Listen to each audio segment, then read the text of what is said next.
मैं डॉक्टर गजेंद्र सिंह शेखावत मोता महाविद्यालय सादुलपुर से आपका स्वागत करता हूं।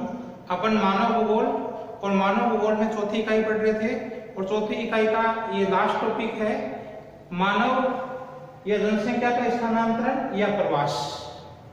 चौथी इकाई का इंपॉर्टेंट टॉपिक है, बड़ा क्वेश्चन आता है जनसंख्या स्थानांतरण क्या है या जनसंख्या प्रवास क्या है, विभिन्न कौन कौन से कारण हैं जिनके कारण से प्रवास होता है, प्रमुख अंतरराष्ट्रीय प्रवासों का वर्णन कीजिए। कई बार शॉर्ट नोट में प्रवास क्या है डेफिनेशन पूछ सकते हैं, या जो सामाजिक या मौसमिक परिवर्तन है या मौसमिक प्रवास है किसे कहते हैं, शॉर्ट नोट में कई बार प्रश्न पूछा जाता है।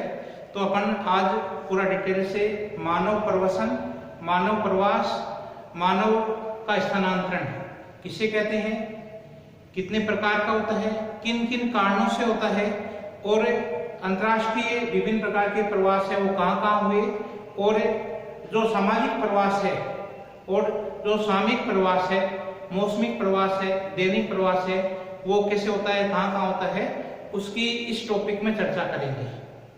आप सभी का एक बार पुनः से स्वागत है। आप लोग ऑनलाइन क्लास देख रहे होंगे, आप ऑनलाइन क्लास का आनंद ले रहे होंगे, उम्मीद करता हूं। आज नया टॉपिक आपका है जनसंख्या का स्थानांतरण या प्रवसन।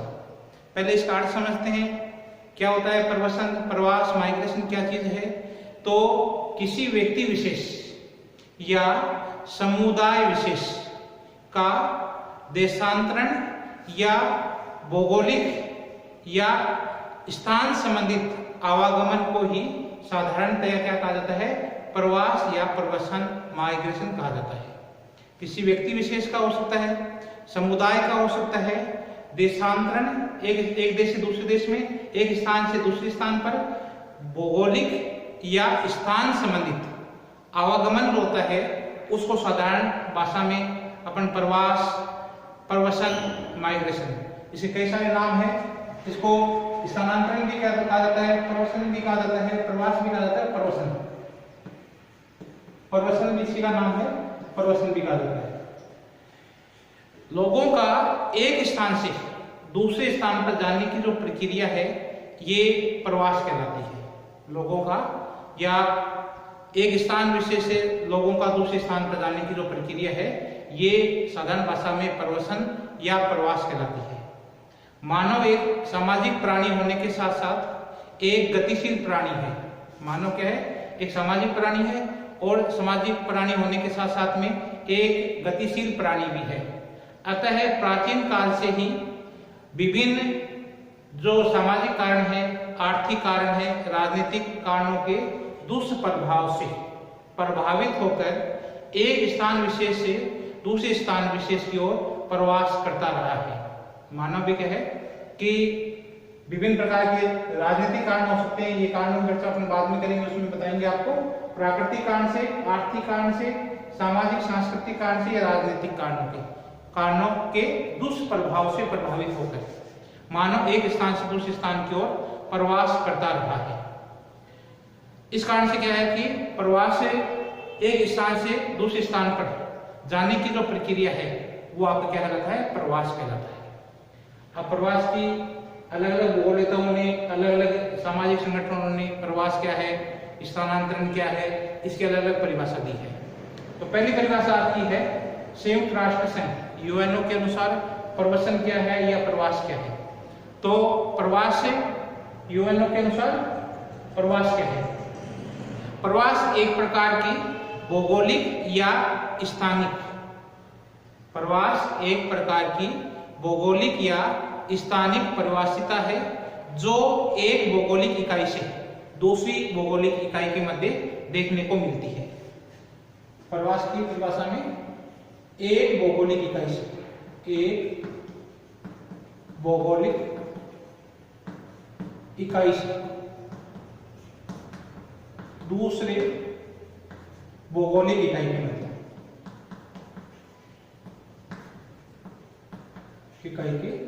मध्य देखने को मिलती है। प्रवासिता क्या है? प्रवासिता मुख्य रूप से जो प्राणी विशेष के लिए, मानव विशेष के लिए एक भौगोलिक इकाई से दूसरी भौगोलिक इकाई के मध्य देखने को मिलते हैं, जिसमें जो रहने का मूल स्थान होता है, तो रहने का मूल स्थान, रहने का मूल स्थान होता है जहां मनुष्य रहते हैं, और छोड़ने का, दूसरे स्थान में पहुंचने का वाला स्थान होता है वो दूसरा होता है। रहने का स्थान और पहुंचने का स्थान, पहुंचने का स्थान, ये दोनों अलग अलग होते हैं। रहने का स्थान जो मूल स्थान है और पहुंचने का स्थान दोनों भिन्न होते हैं। इस प्रकार प्रवसन अधिक स्थायी होता है क्योंकि इसमें मानव का निवास है वो स्थायी रूप से परिवर्तित हो जाता है। तो प्रवास क्या है? यूएनओ के अनुसार या संयुक्त राष्ट्र संघ के अनुसार जो प्रवास है वो मुख्य रूप से एक भौगोलिक या स्थानिक प्रवासिता को कहा जाता है। प्रवास एक भौगोलिक या स्थानिक प्रवासिता को कहा जाता है जो एक भौगोलिक इकाई से दूसरे भौगोलिक इकाई के मध्य होता है। और इस प्रकार का जो प्रवास होता है उसमें जो रहने का मूल स्थान होता है और पहुंचने का स्थान होता है, दोनों भिन्न भिन्न होते हैं। रहने का स्थान मान लो ए है, ये रहने का है, और बी पहुंचने का है, ये दोनों अलग अलग होते हैं। रहने का स्थान और पहुंचने का स्थान दोनों अलग अलग होते हैं। और इस प्रकार का जो प्रवास होता है वो स्थायी होता है क्योंकि इसमें स्थायी जो होता है निवास होता है, निवास स्थायी रूप से परिवर्तित हो जाता है। जो उनका निवास स्थान होता है, मानव का जो निवास स्थान होता है वो स्थायी रूप से परिवर्तित हो जाता है। दूसरी परिभाषा है बोग महोदय के अनुसार। बोग महोदय ने स्थानांतरण की क्या परिभाषा दी है, या बोग महोदय के अनुसार प्रवास क्या है? तो एक मानव समुदाय या समूह द्वारा अपने स्थान को त्याग कर अन्य स्थान पर जाकर बसना या रहना क्या कहलाता है? प्रवास कहलाता है। बोग महोदय के अनुसार एक मानव समुदाय या एक समूह द्वारा, बोग महोदय के अनुसार एक मानव समूह या समुदाय द्वारा अपने स्थान को त्याग कर अपने स्थान को त्याग कर दूसरे स्थान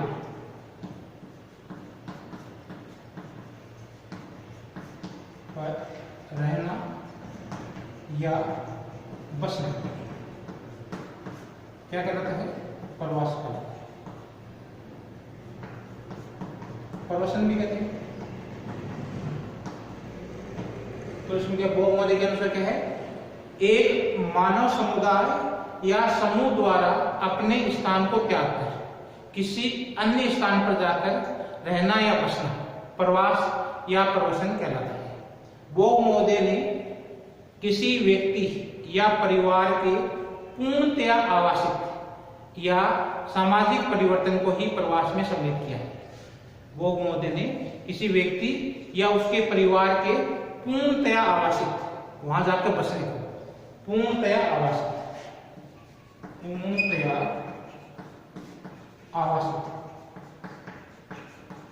पूर्णतया वहां रहने को ही प्रवास में सम्मिलित किया है। बोग महोदय ने किसी व्यक्ति या परिवार के पूर्णतया आवासित या सामाजिक परिवर्तन को ही प्रवास में सम्मिलित किया है। स्थानीय आवागमन की प्रक्रिया को प्रवास नहीं माना है। बोग महोदय ने जो स्थायी रूप से मनुष्य अपना स्थान परिवर्तन कर लेता है आवासित हो जाता है, सामाजिक परिवर्तन हो जाता है, उसको ही प्रवास मानता है।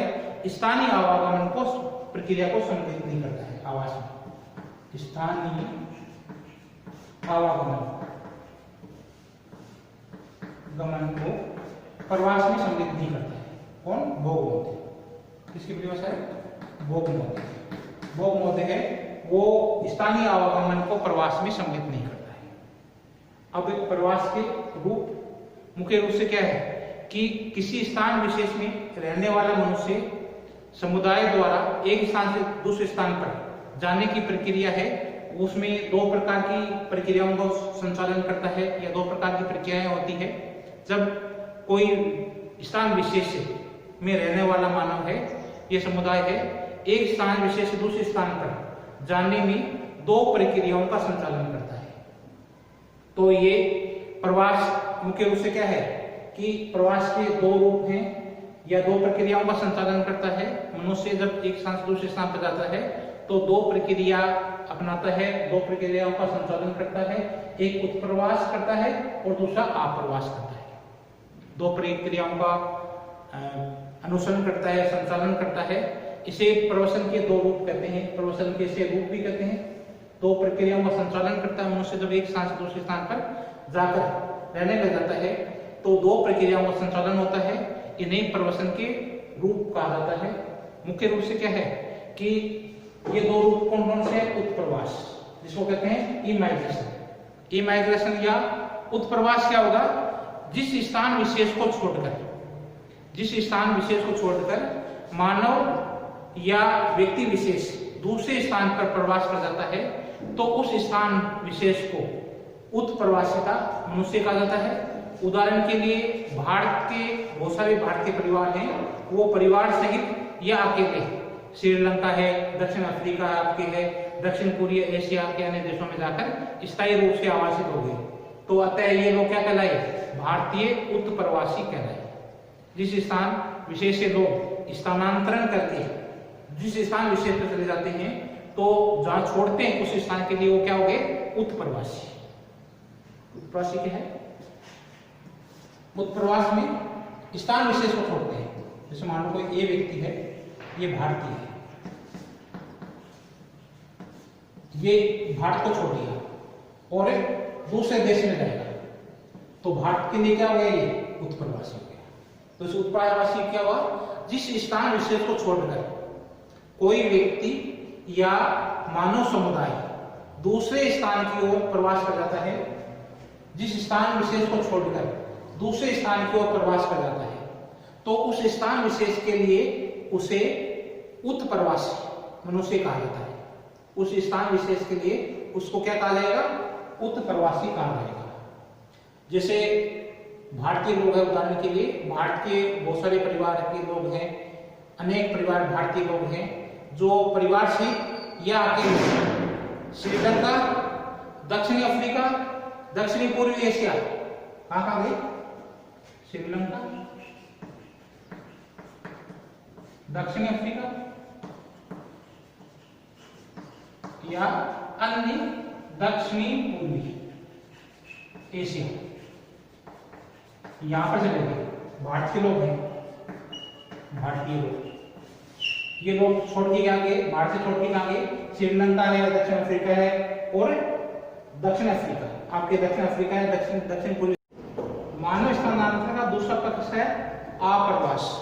आप्रवास किसी स्थान या भौगोलिक प्रदेश से लोगों का स्थानांतरण होकर जिस स्थान विशेष में जाकर बसना या स्थायी रूप से वहां रहना, उन लोगों के लिए क्या कहलाता है? आप्रवासी कहलाते हैं। ये आप्रवासी उदाहरण के लिए यूरोपीय जो लोग हैं, ये अमेरिका, ऑस्ट्रेलिया और जो यूरोप के अन्य देशों में लोग जाके चल रहे थे, ये उस देशों के लिए क्या कहलाए? आप्रवासी। तो आप्रवासी क्या है? किसी स्थान या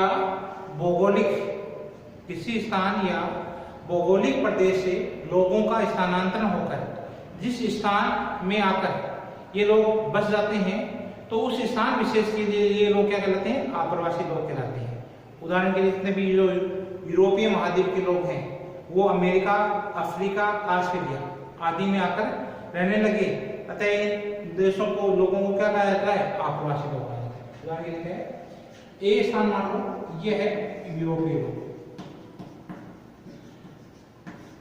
ये यूरोपीय लोग हैं, ये यूरोप छोड़कर कहां चले गए? ये अमेरिका, अफ्रीका,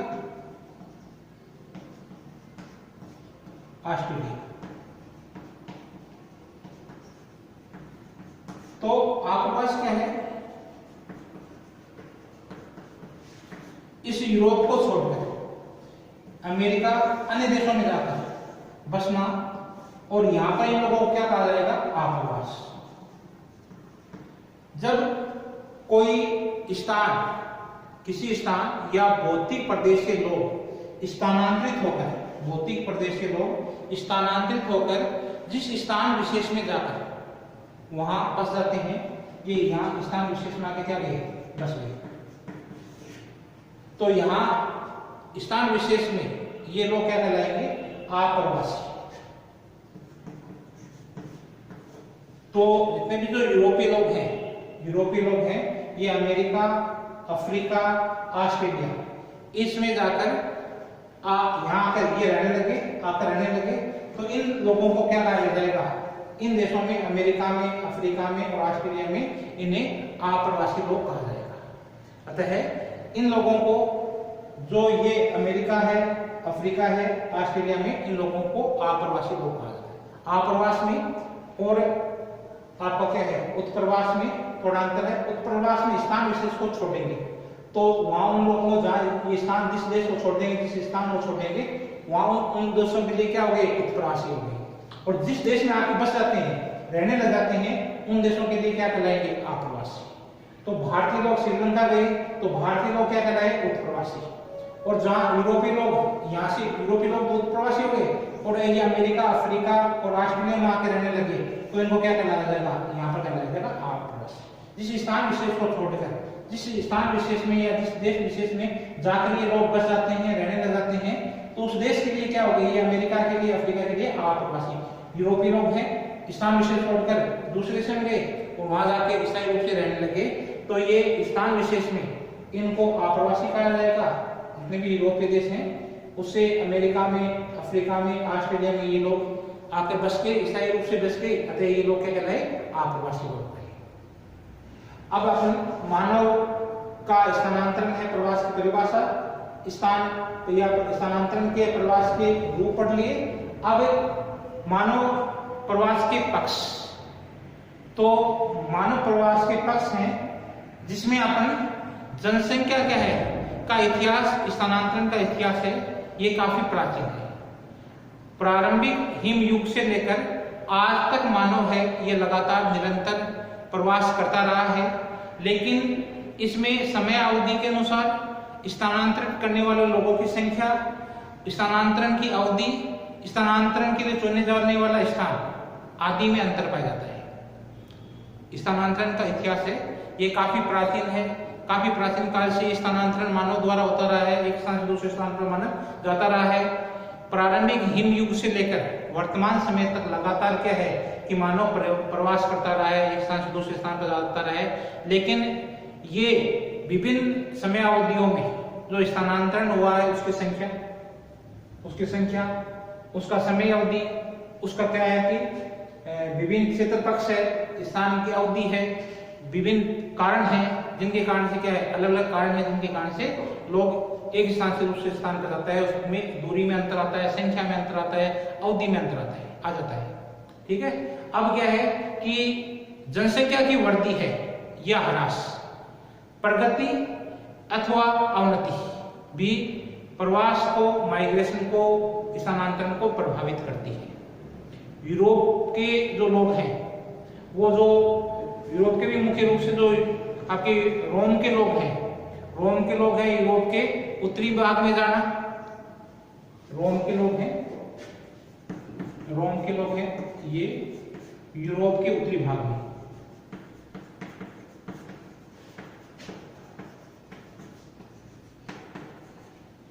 जो मानव का विकास हुआ था ग्रेफिथ टेलर के अनुसार मध्य एशिया में हुआ था, मध्य एशिया से यहां से लोग पूर्वी एशिया और दक्षिणी पूर्वी एशिया,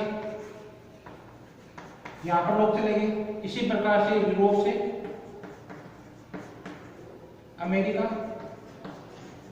उत्तरी अमेरिका है, ऑस्ट्रेलिया है, दक्षिणी अफ्रीका है, यहां पर जाके लोग रह गए। ये जितने भी स्थानांतरण हुए हैं, प्रवास हुए हैं, ये कुछ विशेष घटना को प्रेरित करते हैं जिससे कि क्या है कि विश्व का इतिहास है ये प्रभावित हुआ है। इन सभी के कारण से क्या है कि जब लोग एक स्थान से दूसरे स्थान पर गए, उत्तरी जो यूरोप है उससे उत्तरी भाग में चले गए, आपके एशिया से मध्य एशिया से लोग पूर्वी तथा दक्षिण पूर्वी एशिया में चले गए, और यूरोप पश्चिमी जो यूरोप लोग हैं, पश्चिमी यूरोपीय जो लोग हैं वो उत्तरी अमेरिका में, ऑस्ट्रेलिया में प्रवासित हो गए। कुछ ऐसी घटनाएं हैं जिससे विश्व का इतिहास है ये काफी प्रभावित हुआ है। मानव पक्ष का अध्ययन करें तो इनको अनेक पक्षों में विभाजित किया जा सकता है। मानव प्रवसन का यदि अध्ययन करें तो मानव प्रवसन है, इसका अध्ययन करें तो ये मानव का जो प्रवसन है इसके कई पक्ष हैं, इसके रूप में अध्ययन किया जा सकता है, अलग अलग भागों में बांट सकते हैं। तो मुख्य रूप से क्या है कि अवधि के आधार पर, क्षेत्र के आधार पर, लोगों की संख्या के आधार पर, आयु के आधार पर, लिंग के आधार पर इस मानव प्रजाति का जो स्थानांतरण हुआ है इसको मुख्य भागों में, अलग अलग भागों में बांट लेते हैं। तो ये क्या कहलाते हैं? मानव का पक्ष, प्रवसन का पक्ष है, मानव स्थानांतरण का पक्ष है, प्रवास का पक्ष है, प्रवसन का पक्ष है। तो मुख्य रूप से क्या है कि प्रवसन का पक्ष है ये मुख्य रूप से 4 भागों में बांटते हैं। क्षेत्र पक्ष के आधार पर, संख्या पक्ष के आधार पर, समय अवधि के आधार पर और कारण पक्ष के आधार पर। तो मुख्य रूप से क्या है कि ये मानव प्रवसन है, इसके पक्ष है ये मुख्य रूप से क्या है 4। क्षेत्र पक्ष के आधार पर, क्षेत्र पक्ष के आधार पर स्थान विशेष के लिए प्रवसन, तो स्थान विशेष के लिए अंतर महाद्वीपीय, अंतरराष्ट्रीय, स्थानीय प्रवसन होता है। क्षेत्र पक्ष के स्थान विशेष में जानने के आधार पर क्या है कि इस क्षेत्र पक्ष को क्या है प्रवसन का मुख्य रूप से 3 भागों में बांट लेते हैं। अंतर महाद्वीपीय, अंतर महाद्वीपीय मतलब एक महाद्वीप के लोग हैं वो दूसरे महाद्वीप में जाकर बसना, जैसे यूरोपीय लोग हैं वो अमेरिका में जाके बसना, ऑस्ट्रेलिया में जाके बसना, अंतर महाद्वीपीय हो गया। एशिया के लोग हैं वो यूरोप में जाना, अफ्रीका में जाके रहना। अंतर महाद्वीपीय, अंतरराष्ट्रीय, एक राष्ट्र से दूसरे राष्ट्र में जाना, जैसे भारतीय लोग हैं चीन में जाना, जैसे भारत के लोग हैं वो आपके पड़ोसी देशों में जाना, नेपाल है, भूटान है, चीन है, इनमें जाके रहना अंतरराष्ट्रीय प्रवसन, एक राष्ट्र से दूसरे राष्ट्र के मध्य जाना। स्थानीय प्रवसन, स्थानीय प्रवसन है ये मुख्य रूप से 2 प्रकार का है। एक तो एक राज्य से दूसरे राज्य में, अंतरराज्य जिसको कहते हैं, और एक जिले से दूसरे जिले में आना, ये कहलाते हैं स्थानीय प्रवसन। तो मुख्य रूप से पक्ष के आधार पर जो प्रवास है उसको 3 भागों में बांटते हैं। संख्या के आधार पर वर्धित संख्या, बहुत सारे लोगों को एक स्थान से दूसरे स्थान पर जाना, मध्यम और अल्पसंख्यक, कम मात्रा में लोगों को जाना अल्पसंख्यक कहलाता है, दोनों के बीच का मध्यम और अल्प का ये मध्यम पक्ष कहलाता है। तो संख्या पक्ष के आधार पर भी लोगों की संख्या में ज्यादा में जाना, वर्धित संख्यक कम संख्या में जाना, लोगों का प्रवास करना आपका कहलाता है अल्पसंख्यक। इसी प्रकार से समय पक्ष के आधार पर भी प्रवसन के पक्ष है उसमें 2 भागों में, 3 भागों में, 2 भागों में पहले बांटते हैं और फिर इसके 2 भाग हैं।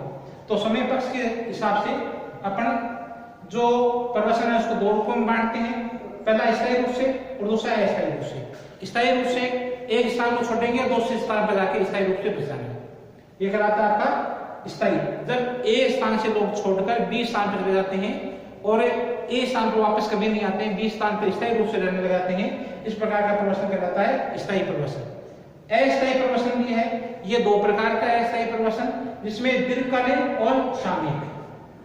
इसमें आपका दीर्घकालीन जो प्रवसन है इसमें लंबे अवधि तक 2 साल, 3 साल, 5 साल तक यदि प्रवसन होता है तो दीर्घकालीन कहलाता है, और यदि सामयिक, सामयिक में मौसम विशेष में जाता है या दैनिक हो सकता है, तो ये कहलाता है अस्थायी। दूसरा प्रकार इसमें सामयिक, इसमें आपका दैनिक प्रवसन, ये सामयिक प्रवसन है, ये इंपॉर्टेंट है, आपको समय के अनुसार पढ़ाएंगे, उसमें बताएंगे कि सामयिक प्रवसन किस प्रकार से होगा, आगे के चैप्टर में, आगे की क्लास में बताएंगे।